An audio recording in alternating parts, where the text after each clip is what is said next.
The Kingdom of Everdawn, a tale of enchanted slumber. Long ago, in a realm untouched by time, there lay a kingdom bathed in golden light, Everdawn. This was a land of harmony, where the rivers whispered secrets to the trees, and the wind carried melodies of old.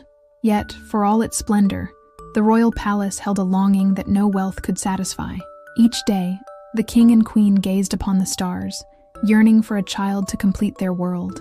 Then, one fateful evening, as the queen walked along the palace gardens, a tiny ripple disturbed the still waters of the fountain.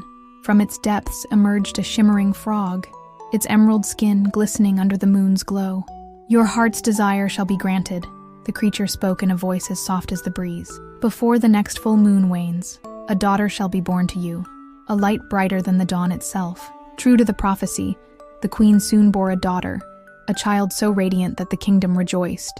To honor her birth, a grand celebration was declared, and emissaries from near and far arrived bearing gifts. Among the honored guests were 12 enchantresses, each bestowing a blessing upon the young princess. They gifted her wisdom, kindness, grace, and beauty, qualities that would shape her into a ruler beloved by all. But the merriment was shattered when a chilling wind swept through the hall. The 13th enchantress, overlooked and uninvited, stood at the threshold, her eyes burning with fury. "You have forgotten me," she hissed, her voice carrying the weight of ancient magic. Raising her hands, she spoke a curse that sent shivers through the crowd. "Upon her 15th birthday, the princess shall prick her finger on a spindle and fall into eternal darkness." Gasps of horror filled the air as the enchantress turned and vanished, leaving only silence in her wake. The 12th enchantress, who had yet to bestow her gift, stepped forward with a solemn expression. "The curse shall not claim her life," she declared, "but instead, she will fall into a slumber, a sleep that will last 100 years, until a love strong enough to break time itself awakens her." Desperate to prevent the prophecy, the king ordered every spindle in the kingdom to be destroyed. Yet fate is not so easily undone. Years passed, and the princess blossomed into a young woman as graceful as the moonlight. On the eve of her 15th birthday, curiosity led her to the highest tower of the castle, where time seemed to stand still. Behind an ancient wooden door, she discovered an old woman, her fingers weaving thread upon a spindle. "Good day, grandmother," the princess greeted. "What is it that you do?" "I spin the threads of fate, my dear," the woman replied with a knowing smile.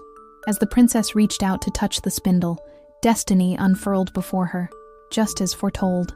The princess, mesmerized by the spindle's delicate dance, reached out with curiosity. "What a strange thing," she mused, her fingers grazing the pointed tip. But in that instant, fate's thread tightened, sharp and unyielding. A single prick, and the prophecy was fulfilled. A wave of enchantment spread like ripples in a still pond. The princess staggered back, her breath slowing, her lashes fluttering shut as she fell upon an old velvet-draped bed in the corner.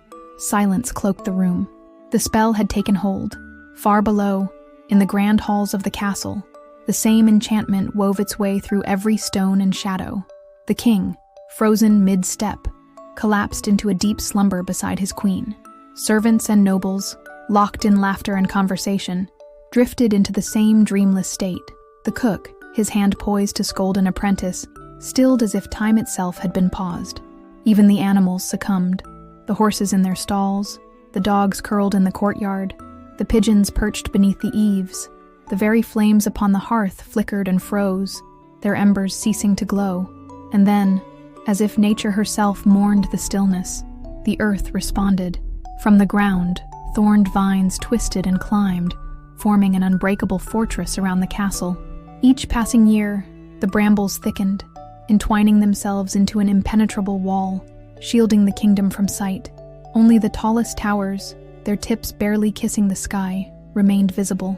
The legend of the sleeping princess of Everdawn spread far and wide, whispered among travelers and scribes, woven into myths and songs. Many brave souls, enchanted by the tale, sought to breach the wall of thorns. Princes from distant lands arrived, their hearts ignited by the promise of breaking the spell. Yet the enchanted thicket allowed none to pass. The thorns gripped like iron claws, ensnaring those who dared to force their way through. One by one, they fell, lost within the maze of endless vines, never to be seen again. A century passed, and the legend was nearly forgotten, save for the whispers of an old storyteller, who sat by the village fires, recounting the tale to those who would listen. Among them was a young prince, his heart stirred by the story of the sleeping kingdom. Unlike the others before him, he did not see the legend as a challenge of conquest, but as a mystery to be unraveled. "I will find the castle," he declared, undeterred by the old man's warnings, "and I will see with my own eyes if the story is true." Unbeknownst to him, fate had marked his path. The final day of the 100-year slumber had arrived, and the spell, bound by time, had begun to shift. As the prince approached the kingdom's border, expecting to face an unbreakable wall of thorns, he found something astonishing. The once cruel brambles had softened, their sharp edges replaced by blossoms of crimson and gold. The vines unfurled before him, revealing a path untouched for a century. With steady steps, he crossed the threshold of forgotten time, stepping into the silent, slumbering world of Everdawn.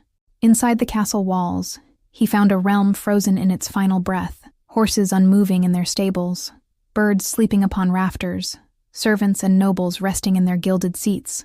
The tapestries had not faded, the chandeliers still glowed with the last remnants of candlelight, and the air remained untouched by the decay of time.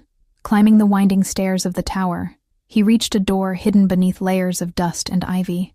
He pushed it open with a quiet creak, stepping into the small chamber where a princess lay, untouched by the passing years, her golden hair spread across a velvet pillow, her breath as soft as the first whisper of dawn. And at that moment, the prince knew this was not just a story. This was destiny, the kingdom of Everdawn, a love that awakens time. The prince stood motionless, captivated by the vision before him. The princess, untouched by the passing years, lay in serene stillness, her breath gentle as the whispering wind. Her golden hair cascaded over silken pillows, and her face held the peace of a dream untold. An unspoken force drew him closer, his heart steady, yet full of wonder. With reverence, he knelt beside her and placed a soft kiss upon her lips. In that very moment, the air itself seemed to stir. The princess's eyelids fluttered, and with a deep, slow breath, she awoke. Her gaze met his, and within her eyes, the echoes of 100 years were replaced with the warmth of the present. A gentle smile graced her lips, as if she had known all along that he would come.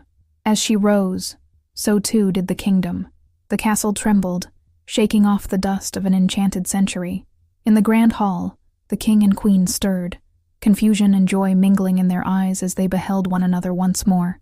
Courtiers gasped in amazement, their voices breaking through the silence as they realized what had transpired. Outside, the world awakened. Horses stretched and neighed, shaking their manes as if only moments had passed. The hunting dogs leapt to their feet, tails wagging as they greeted the morning anew. Pigeons spread their wings, soaring into the sky, carrying the tale of Everdawn's return beyond the castle walls. The embers in the hearth roared back to life, flames dancing once more, and even the kitchen bustled again. A startled cook, finding his hand still raised mid-motion, completed his reprimand with a firm swat, much to the scullion's dismay.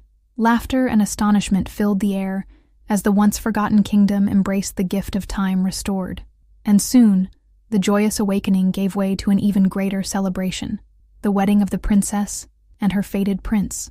The halls of Everdawn glittered with golden banners and melodies of mirth. From every corner of the land, people gathered to witness the union, their hearts alight with the magic of a love that had defied slumber itself. Together, the prince and princess ruled with wisdom and kindness, their story woven into the very heart of their kingdom. Through the ages, the tale of the sleeping princess of Everdawn endured, a reminder that even in the deepest stillness, destiny finds its way.